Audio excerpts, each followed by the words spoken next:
Hey guys, and welcome to this review of Happy Death Day 2. Hey guys, and welcome to this review of Happy Death Day 2. Sorry guys, had to say it twice because why not, right? I actually got a chance to see this movie a couple of days early before it came out, and I have to say that I was extremely surprised at how they were able to continue from the first movie into the second one.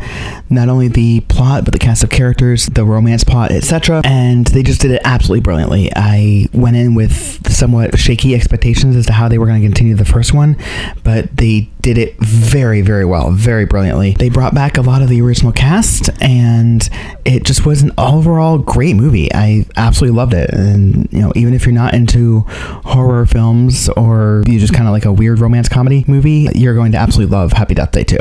Before we get started, I wanted to let you know that, as always, this review will contain spoilers, so if you do not wish to know the plot of the movie, or which cast does or does not return, or other spoilers I might have, feel free to turn this video off now.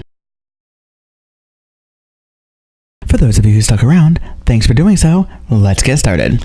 Now, as you may recall, Happy Death Day, the first one, is the story of Tree, who, after a hard night of partying, wakes up on her birthday, Monday, September 18th, in a dorm room belonging to Carter and Ryan. And the first thing we see is Carter under his desk looking for something. And by the end of September 18th, somebody is out to murder her, and she has to keep dying over and over again to figure out who her murderer is. Spoiler alert here, if you have not seen the first one, the murderer in the first movie is actually Lori, who is the roommate of Tree, and so by the end of the movie she figures out who her murderer is and breaks the loop. The first movie is very much attuned to Groundhog's Day, wherein the same day keeps being relived over and over again until the person who is reliving the day figures out how to break the loop. Now, Happy Death Day 2 picks up on Tuesday, September the 19th, which essentially is the day after Tree got stuck in her loop. However, in the middle of the movie, it goes back to picking back up in Tree's loop on Monday, September 18th. Now, as far as the cast is concerned, the cast that returns is essentially the entire cast of the first film. This includes Jessica Roth, who plays Tree, Israel Broussard, who plays Carter, Ruby Modine, who plays Lori, Charles Aitken, who plays Gregory, Laura Clifton, who plays Stephanie, Gregory's wife, Rob Mello, who played John Toombs, Rachel Matthews, who played Danielle, the head of the Kappa House, Fee Vu, who plays Carter's roommate Ryan, Tine Intriago, who played the student protester trying to save global warming, as well as Jimmy Gonzalez, who played the police officer sitting outside of Toombs' room guarding him. The first part of the movie shows that it is not Tree that's getting murdered and living the same day over again, but instead is Ryan, who is Carter's roommate, getting murdered and living all over again. When Tree decides to help him after his reliving the day for the second time, that's when things get interesting and she figures out why she was stuck in a loop and who stuck her in the loop, and she has to figure out how to reverse it to get him out of the loop because she just got out of her loop. In the process of getting Ryan out of the loop, she inadvertently puts herself back in her loop, except this time within her loop, things are very different than the first movie.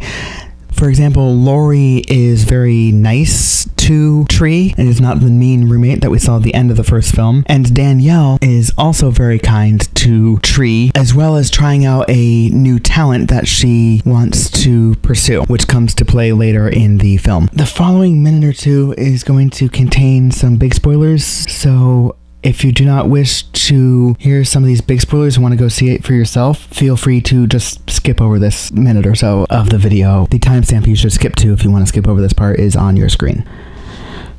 Several of the things that are different in Tree's loop when she goes back into her loop on Monday the 18th is that Carter, who ultimately becomes Tree's boyfriend at the end of the first film, is now with Danielle, who is the head of the Kappa House. And the other big thing is that Tree learns that in this alternate reality, her mother, who had previously died in the first film, is actually alive. And because of this, she actually has to make a choice. Does she want to lose her boyfriend Carter to Danielle but keep her mother alive, or does she want to lose her mother all over again and keep her boyfriend Carter? You'll have to watch the film to find out the answer to that question. In the first part of the film, as I said before, we actually see Ryan being murdered and entering into the loop. And then when we find out who Ryan's killer is, much quicker than what Tree figured out who her killer was, because Tree has already lived through it, so she and Carter help Ryan to figure out who his murderer is. And when we find out who Ryan's murderer is, it gets very, very complicated very, very quickly if you're thinking about it realistically. Because, spoiler alert here, Ryan's killer is himself.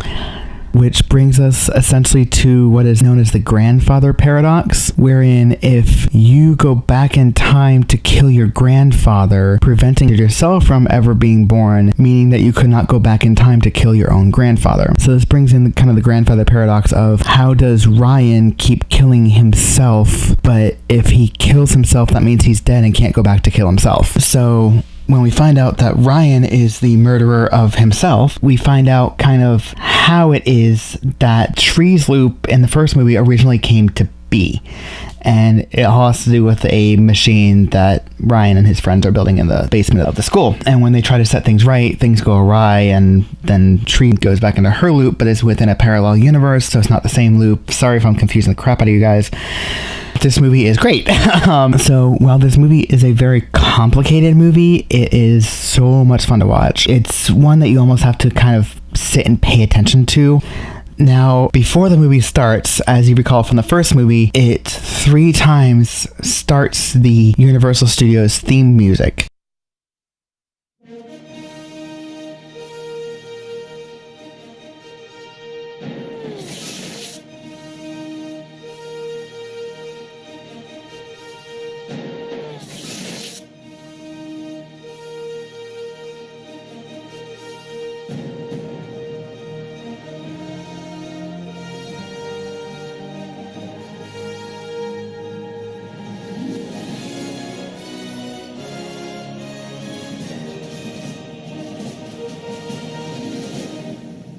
This one starts with the Universal Studios theme music, but then splits it into 3 different screens. Now, 3 actually is kind of a foreshadowing thing, I hope, because in the first film, it started at 3 times. I'm hoping that it was foreshadowing because there is a mid-credits scene, so stay during the credits to see this. I'm not going to spoil anything for you, but it sets it up perfectly for a 3rd installment of Happy Death Day. I think they may very well have a franchise on their hands, so I'm really hoping that they bring back at least majority of the cast anyways for the 3rd film should it be made.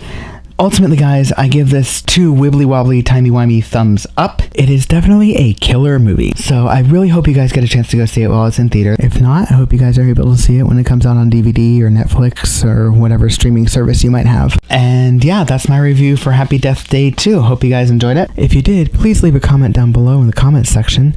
And if you have a movie that you would like to recommend me to go see and review, I'm happy to do that. Feel free to list the movie in the comments section and maybe I'll go and review it. You never know.